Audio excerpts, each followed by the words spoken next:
Ito nga ang first official buzzer beater ni Stephen Curry sa natitirang 5.1 seconds ng laro nila kontra sa Houston Rockets. Ngunit bago ang pangyayaring ito ay halos sa buong laro ay nag-struggle ang Warriors dahil sa halos kabuuan ng laban ay hinahabol nila ang kalamangan na umabot pa nga sa 16. Wala pa rin Draymond Green na isa sa mga dahilan kaya rin nahihirapan ng Warriors sa ngayon. Si Klay Thompson at Andre Iguodala din ay pinagpahinga muna. Kaya naman hindi maiiwasan ang pagkadismaya ni Stephen Curry, lalo na sa kanyang performance. Si Curry ay nag-a-average ngayong season ng 42% sa field goal at 38% beyond the arc. At ito nga ay below average ni Stephen Curry na kilala natin.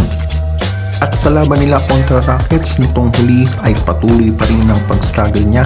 Kaya naman sa isang tagpo sa laban nila kontra Rockets na kung saan tumawag ng timeout ang Warriors ay di na iwasan na ibaling ni Curry ang pagkainis sa isang bangko sa bench side ng Warriors.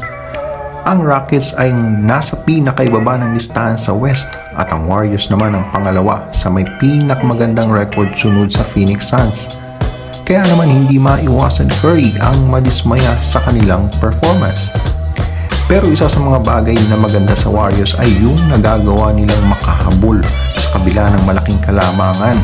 Ngunit ang ma-sustain ito at magawang manalo ay isang bagay na nag-struggle ang Warriors. Katulad na lamang ng laban nila kontra sa Indiana Pacers na kung saan wala ang mga main players nito katulad nila Miles Turner, Domantas Sabonis, Caris LeVert at Malcolm Brogdon na kung saan nga ay natalo ang Warriors sa overtime. Inako naman ni Coach Steve Kerr na siya daw ang pangunahing dahilan kung bakit natalo ang Warriors. Na ayon sa kanya ay hindi niya daw naihanda ang Warriors para sa kanilang laro pero mas binigyan din niya ang pagkukulang niya sa final defensive play na kung saan ay hindi niya nabigyan ng instruction na mag-commit ng foul kay Holiday o kay Jackson sa final ball possession na kung saan ay naipasok na ni Holiday ang free pointer para maitabla ang score na nagresulta sa overtime. Ngunit para naman kay Curry ay karakter nga daw ni Coach Steve Kerr ang mag-take ng responsibility.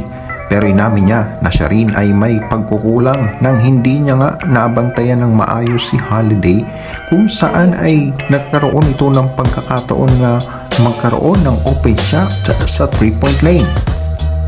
Bagaman si Curry ay nakapagtala ng 39 points sa loob ng 44 minutes at nakagawa ng 6 out of 16 beyond the arc, 3 out of 26 lamang ang nagawa ng kanyang mga kasama.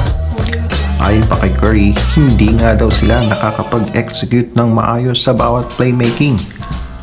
At para sa kanya, hindi man nila makontrol ang pag-shoot ng bola ay kahit man lang sana sa pag-execute ay magawa nila na itinuturing niya na isang simpleng bagay na kung saan ay dapat sanay na nga sila pero hindi nga ito nagagawa.